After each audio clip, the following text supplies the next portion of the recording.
One of my favorite arm locks, we've done this before, so we won't spend a ton of time with it, is we worked off posture control off a collar tie Monday. So Tuesday, we're gonna work on this head control arm lock.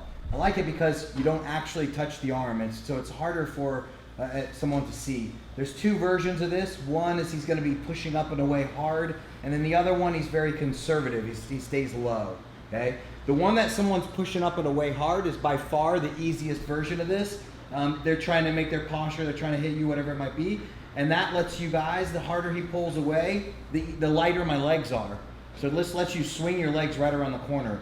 Now, you don't have to go top lock. This is called top lock. We don't have to do a top lock first. You guys could go zapping right around the head. But the top lock is a nice place to stop if you need to stop there.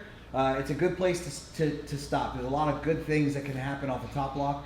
And one of the things that is really nice is that if I can't get all the way around the corner, it'll help me bring his arm inside my hip line.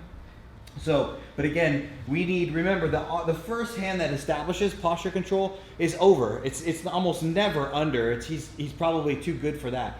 This one we pummel under and I close my elbows. If you guys see, this one's over, this one goes under, and it closes that elbow.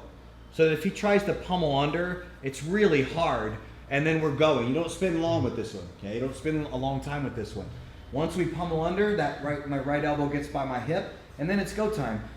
We'll do Jackson's pulling away first, and then we just swing our legs over, lock the top lock, okay? Top lock is the left leg is over the shoulder on the bottom, and the right leg is over the top of that, so that this leg is tight on the back. And then if you watch Jackson's hand, it's minute, but if you watch his right hand, when I pinch my knees, see how his arm moved to my center line.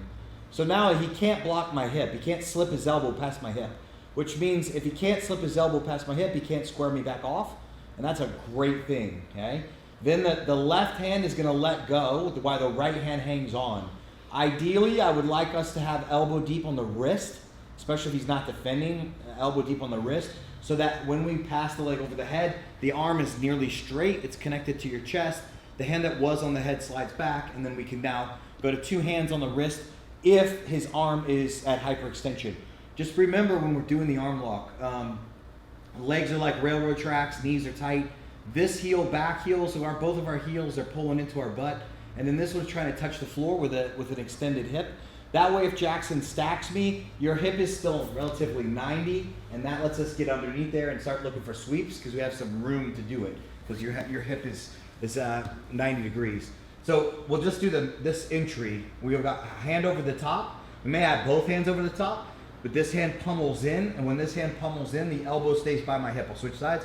The elbow stays by my hip so that you guys there's a problem there for him. Right? It's hard for him to get to the inside. As long as we have one arm in the middle, arm lock is a good thing to go after. So again, elbow goes to the hip. He's pushing away on this one. You guys will feel how easy it is and how fast it is to get yourself on a top lock. Lock your feet, pinch your knees. This one's on the bottom, gets a little bit tighter there, and then this hand holds the neck as I pass my leg over. And guys, always remember when you're on top lock, this knee can push on your training partner's shoulder. It helps you cut an angle, and it just helps you guys keep the real tightness when you let go. So that knee can push on his shoulder, and it really helps me get my legs out. This leg should be back heeling, then the legs come over the head. Remember, this leg is not down on the back, it's just on the neck, so I can offset his neck. Elbow deep on the wrist already, bite everything down, and then try to touch the floor with your left leg.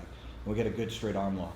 So let's hit that one, guys. He's pushing away from me. I get one pummel. You guys can hit your top lock first if you wish. Your knee helps you cut that corner. Leg comes over the head, and we have a nice, solid